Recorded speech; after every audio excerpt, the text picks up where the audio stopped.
Hi hello welcome to our channel. నేను మీ సిరి. ఈరోజు మనం చెప్పుకోబోయే కథ ఇష్టమైన సగుడ పార్ట్ 199. కథలకు వెళ్ళే ముందు లైక్ చేయడం మర్చిపోకండి ఫ్రెండ్స్. ధరణి కాసేపు తర్వాత ఆమెని పిలిచాడు. "ఉమ్, నాతో ఇది చెప్పాలన్నావు ఏంటది?" గగన్ అడిగాడు. "ఈవినింగ్ చెప్పాను కదా అదే. అవి నిజంగా జరిగాయేమో అన్నట్టుగా నాకు అనిపిస్తోంది" అంది ధరణి. "అదేం లేదు. అవన్నీ నీ డ్రీమ్స్. నువ్వు నా మీద కోపంగా ఉన్నావా?" ధరణి చాలా నెమ్మదిగా అడిగిందన్నమాట. "ఎందుకలా అడుగుతున్నావు? ఇదంతా జరిగింది కదా! నేను ఎంత నిర్లక్ష్యంగా ఉంటే ఇలా జరుగుతుంది?" ఆమె మాట్లాడుతుంటే ఆమె పెదవులు వణుకుతున్నాయి. ఛ! అదేం లేదు. బై మిస్టేక్ ఆమెనే చూస్తూ చెప్పాడతను. అతని గుండెల్లో రగులుతున్న మంట, అతని మనసును కప్పేసిన ఆవేదన ఆమెకు తెలియకుండా జాగ్రత్త పడుతున్నాడు. ఆమెకు పరిస్థితి కలిగించిన ఎవరైనా సరే తన చేతిలో చావడం ఖాయం. తన ఆలోచన ఎప్పటికీ తప్పదు. ధరణి తన గురించి. ఇప్పుడు తన ముందున్న ధరణి తను ఊహించినట్టుగా తనతో విధంగా ప్రవర్తించినది తన ధరణి కాదు. అప్రయత్నంగా ఆమె చేతిని అతను ముద్దు పెట్టుకున్నాడు. ఆమె తల ఎత్తి చూసింది. మళ్ళీ కళ్ళు మూసుకుని అతని మీద వాలింది. ఆమెకు మళ్ళీ ఏవేవో ఆలోచనలు. ఎంత సరదాగా ఉంటూ తనని ఆట పట్టిస్తుండే అతను ఇప్పుడు ఎందుకు ఇలా అయిపోయాడు? లోపల అతనిలో వ్యాపిస్తున్న చిచ్చు నుంచి అతను ఇంకా బయట పడలేకపోతున్నాడని ఆమెకు తెలియదు కదా. ఆమె అలా సర్వం పోయిన దానిలో ఉంటే అతను ఎలా సరదాగా ఉండగలడు? ఆమె హఠాత్తుగా అతన్ని వదిలేసింది. ఆలోచనలో ఉన్న అతను తేరుకున్నట్టుగా ఆమె వైపు చూశాడు. దిగులుగా ఒకవైపు తిరిగి ముడుచుకుని పడుకుంది ఆమె. ఆమె కళ్ళు చూస్తూనే ఉన్నాయి. కానీ ఆమెకి కనిపించలేదు. ఆమె పక్కన వాలి ఆమె తలని సున్నితంగా నిమురుతూ, "పడుకోకుండా ఏం ఆలోచిస్తున్నావు?" అని గగన్ అడిగాడు. తన కోసం అందరూ బాధపడుతున్నారు. తన వాళ్ళందరూ కష్టపడుతున్నారు. ముఖ్యంగా అతను. ఆమె బాధ ఆమె అయితే బయటకు చెప్పలేదు ఆ మాటలు. ఇవన్నీ ఎప్పటికి కవర్ అవుతాయి? పీకిపోయిన ఆమె చెంపని తడుముతూ ఆమె మెడ దగ్గర ముఖం దాచుకున్నాడు గగన్. ఆమె మాట్లాడలేదు. అతని చెయ్యి ఆమె పొట్ట దగ్గర చేరింది. ఆమె పక్కటెముకలు స్పష్టంగా అతని చేతులకి తగులుతున్నాయి. మరింత భారంగా అయిపోతున్న మనసును కష్టంగా అదుపు చేసుకుంటున్నాడు. అసహనంగా ఆమె మెడ వంపులో అతని ముఖం కదులుతుంది. "నేను ఎలా ఉన్నానిప్పుడు? చాలా చండాలంగా ఉన్నాను కదా?" ఆమె విరక్తిగా నవ్వుతూ అడిగింది. ఆమె పొట్టని తడుముతున్న అతని చేయి కదలిక ఆగిపోయింది. ఆవేశంగా ఏదో మాట్లాడబోయిన అతను చివరి క్షణంలో తన్ని తాను అదుపు చేసుకున్నాడు. "ఎలా ఉన్నానో ఉన్నావో నువ్వు చెప్పాలా?" అని అతను మామూలుగా అడుగుతుంటే పూర్తిగా అతని వైపుకు తిరిగింది ధరణి. అతని చెయ్యి నెమ్మదిగా ఆమె వీపుని తడుముతోంది. బాతుగుడ్లలా ఇంతింత కళ్ళేసుకొని, కొరికేయాలనిపించేలా బుగ్గలేసుకొని అంటూ నెమ్మదిగా మునివేళ్లతో ఆమె చెంపల మీద రాస్తుంటే అతను చెప్తున్న విధానానికి ఆమె బిగుసుకుపోయింది. "ఇంకా" అంటూ అతని చేతి వేళ్ళని ఆమె పెదవుల దగ్గరికి తీసుకొచ్చాడు గగన్. "మెత్తగా పదే పదే కిస్ చేయాలనిపించేలా ఉన్నాయి ఇవి" అంటూ తడుముతూ మాట్లాడుతుంటే అతని నోటికి చెయ్యడ్డు పెట్టింది ధరణి. "నువ్విలా మాట్లాడుకో" అన్నది ఎర్రబడ్డ ముఖాన్ని పక్కకు తిప్పేసుకుంటూ ఆమె. "నువ్వే అడిగావు, చెప్తుంటే వద్దు అంటున్నావు" అతడు నిట్టూర్చాడు. "అబద్ధం చెప్పకు" అన్నది మెల్లిగా. "నాకేం అవసరం? నేను ఏడుస్తా అని ఏడిస్తే రెండు పడతాయి, అదే చేస్తాను. మళ్ళీ అబద్ధం చెప్పాల్సిన అవసరం నాకు లేదు" అని అన్నాడు గగన్. ఆమె పెదవులు బిగించిన ఆమె పెదవులు సాగడానికి ప్రయత్నం చేస్తున్నాయి. "ఇంకా నేను చెప్పడం పూర్తి అవ్వలేదు" అన్నాడు గగన్. "ఇంకేం అక్కర్లేదు" వెంటనే అంది ధరణి. "ఊహుం, చెప్పాల్సిందే. నాకు నిద్ర వస్తుందంటూ ఆమె టక్కున కళ్ళు మూసుకుని అతని భుజం దగ్గర ముఖం దాచుకుంది. "ఇటువైపుకి పడుకోవద్దు" ఆమె గాయాన్ని ఉద్దేశించి అన్నాడతను. ఆమె నెమ్మదిగా అతనికి వ్యతిరేకంగా తిరిగి పడుకుంది. వెనుక నుంచి మరింత సున్నితంగా హత్తుకుని కళ్ళు మూసుకున్నాడు అతను. ఆమె కాసేపట్లోకి నిద్రపోయింది. అతనికి ఇక నిద్ర పట్టడం లేదు. చాలా కష్టమైపోయింది. తనని కవ్వించే ఆ కనులు బేలగా చూస్తున్నాయి. అవే అతను కళ్ళు మూసుకున్నా గుర్తుకొస్తున్నాయి. "ధరణి, డాడీ ఫ్రెండ్ వస్తున్నారు. ఆయన నీతో మాట్లాడతారు. టెన్షన్ పడకు" అని అన్నాడు గగన్. "ఆయన ఎవరో నాకు తెలుసా?" అని ఆమె అడగ్గా, "తెలీదు. మామూలుగా విషయం తెలిసి నిన్ను చూడ్డానికి వస్తున్నారు అంతే.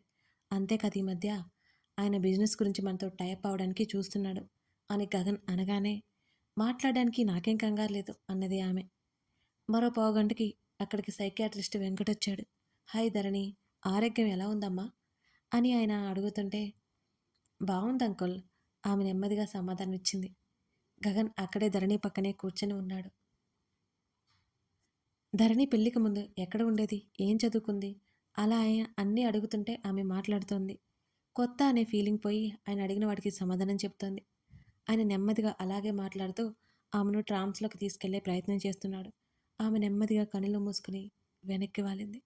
గగన్ ఆమె వైపు శ్రద్ధగా చూస్తూ ఆమె చెప్పేది వినడానికి సిద్ధమైనట్టున్నాడు. ధరణి, "హ్మ్. నీ భర్త పేరేంటి?" "గగన్." "మీ పెళ్లి జరిగిన డేట్ ఏంటో తెలుసా?" ఆమె డేట్ కరెక్ట్‌గా చెప్పింది. "నీ భర్త నువ్వు ప్రేమించి పెళ్లి చేసుకున్నావా?" "అవును. మా ఇంట్లో వాళ్ళు పెళ్లి చేయకముందే మేము పెళ్లి చేసుకున్నాం." అంటూ ఆమె అప్రయత్నంగా నిజం చెప్పేసింది. ఆయన గగన్ వైపు చూడగా అవునన్నట్టు తల ఊపాడు. "నీ భర్త నిన్ను ఎలా చూసుకుంటాడు?" ఆమె సమాధానం చెప్పలేదు. గగన్‌లో ఆదుర్ద ఎక్కువవుతోంది. "ధరణి, నీ భర్త నిన్ను బాగా చూసుకోడా?" ఆయన మళ్ళీ అడిగాడు. "ఎలా చూసుకుంటాడో చెప్పడానికి నాకు మాటలు లేవు. నేను లేకుండా ఒక్కరోజు కూడా ఉండలేడు. నేను అమ్మ వాళ్ళ ఇంటికి వెళ్ళిన వెంటనే వస్తాడు." ఆ మాటలు చెబుతున్నప్పుడు ఆమె ముఖంలో నవ్వు కనిపిస్తోంది స్పష్టంగా. గగన్ దీర్ఘంగా ఊపిరి పీల్చుకున్నాడు. "నువ్వు పెళ్ళికి ముందు ఎవరైనా ఇష్టపడావా?" "చిచ్చి లేదు." ఆమె ముఖం చిట్లించింది వెంటనే. "నీ భర్తకి పెళ్ళికి ముందేమైనా లవ్ స్టోరీస్ ఉన్నాయా?" అని అడిగాడు. ధరణి ఇప్పుడు చెప్పబోయే సమాధానం కోసం వాళ్ళిద్దరూ ఎంతో ఆతృతగా శ్రద్ధగా చూస్తున్నారు. లేదు. ధరణి చెప్పిన మాటకు అతను రిలాక్స్ అయ్యాడు. వెంటనే గగన్ ముఖముఖాలు చూసుకున్నారు. పోయినసారి ధరణి మాటలు ఇద్దరూ బేరీజు వేసుకుంటున్నారు. "నీ భర్త గురించి నీకు అసంతృప్తి ఉందా?" "ఉహుం, లేదు." "నీ భర్త ఫ్రెండ్స్ గురించి నీకేమైనా అసంతృప్తి ఉందా?" "లేదు." "నిన్నెవరైనా దేని గురించైనా బెదిరిస్తున్నారా?" "లేదు." "నువ్వు దేనికైనా భయపడుతున్నావా?" "ఉహుం, లేదు." గగన్ వెంకట్ వైపు చూశాడు. ఆయన కళ్ళేర్పడి ఏం పర్లేదన్నట్టు. ధరణి, "హ్మ్. నిన్ను ఎవరో పిలుస్తున్నారు. వాళ్ళెవరు?" ఆయన అడిగే ధరణి వైపు ఊపిరి ఉగ్గబట్టుకొని చూస్తున్నాడు. దాదాపు గగన్ పరిస్థితి అంతకంటే అధ్వానంగా ఉంది. ధరణి కనుబొమ్మలు దగ్గరికి పడ్డాయి. ఆమె ఆలోచిస్తున్నట్టు ఆమె కనుగుడ్డు అటు ఇటు కదులుతోంది. "చెప్పు ధరణి, నిన్ను ఎవరో పిలుస్తున్నారు. ఎవరు వాళ్ళు?" ఆయన మళ్ళీ అడిగాడు. "వాళ్ళు వాళ్ళు" ధరణి ఆలోచిస్తూ తల మీదకి చేయి తీసుకెళ్ళింది.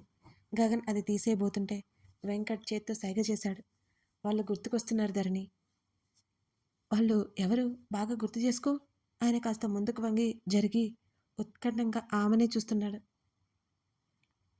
"వాళ్ళు, వాళ్ళు" అంటోంది తప్ప ఆమె ఇంకా ఆలోచిస్తున్నట్టు ఏదో గుర్తు చేసుకోవడానికి ప్రయత్నిస్తున్నట్టు చాలా కష్టపడుతోంది.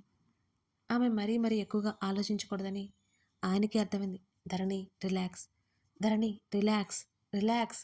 ఆమెని మళ్ళీ మామూలు స్థితికి తీసుకొచ్చే ప్రయత్నం చేశాడు. "ధరణి, నీకు అందరికంటే ఎవరు అంటే బాగా ఇష్టం?" ఆయన టాపిక్ మార్చారు. "మా బావ." క్షణమైనా ఆలోచించకుండా చెప్పింది. ఆయన ఎవరన్నట్టు చూస్తుంటే గగన్ నవ్వలేక నవ్వాడు. ఆమెని మెల్లిగా నిద్రలోకి తీసుకెళ్ళాడు. ఇద్దరూ అక్కడి నుంచి లేచి పక్కకొచ్చారు. "తను ఒక్కరోజు స్ట్రెస్ అవుతుంది. నెమ్మదిగా నేను విషయం కనుక్కుంటాను" అని చెప్పాడు వెంకట్. అసలు తన బ్రెయిన్‌ని ట్యూన్ చేయడానికి తనకి ఎదురుగా ఎవరు లేరు కదా! తను కొత్త వ్యక్తులెవరిని కలవలేదు. మాక్సిమం నాతోనే ఉంది. లేదా మా అత్తయ్యతో ఉంది అని గగన్ తన సందేహాన్ని వెళ్ళబుచ్చాడు. ఆ మాటకి ఆయన చిన్నగా నవ్వి, "గగన్" అంటూ అతని భుజం మీద చేయి వేసి, "హిప్నోటైజ్ అనేది మనిషి ఎదురుగా ఉంటేనే చేస్తారంటే అది కరెక్ట్ కాదు. దానికి చాలా మార్గాలే ఉన్నాయి. ఒక ఫోన్ కాల్ చాలు" అని ఆయన అనగానే గగన్ ఎంతో ఆశ్చర్యంగా చూశాడు అతని వైపు. యెస్. ఫోన్ నుండి కూడా తన బ్రెయిన్‌ని ట్యూన్ చేయవచ్చు. ఇంకా చాలా మార్గాలున్నాయి. ఏదైనా ట్రై చేయొచ్చు గగన్. ఇది నా అనుమానమే. నేను మళ్ళీ ఒకరోజు ఆగి వస్తాను. నువ్వు తనని ఏ ప్రశ్నలు వేయొద్దు. తనేదైనా చెప్పాలి అనుకుంటే తప్పకుండా చెప్పనివ్వు" అని అన్నాడు వెంకట్. "సరే డాక్టర్. నువ్వేం టెన్షన్ పడకు. తను నా మాటలకి చాలా బాగా రెస్పాండ్ అవుతుంది. తన చేత ఇవన్నీ ఎవరు చేయించారో ఈ పాటికి నీకు అర్థమయ్యే ఉండాలి.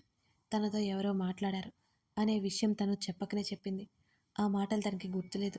ఆ సమయంలో తను ప్రవర్తించిన తీరు మాత్రం తన కలలో అనుకుని నీతో చెప్పింది" అని ఆయన అనగానే భారంగా నిట్టూర్చాడు గగన్.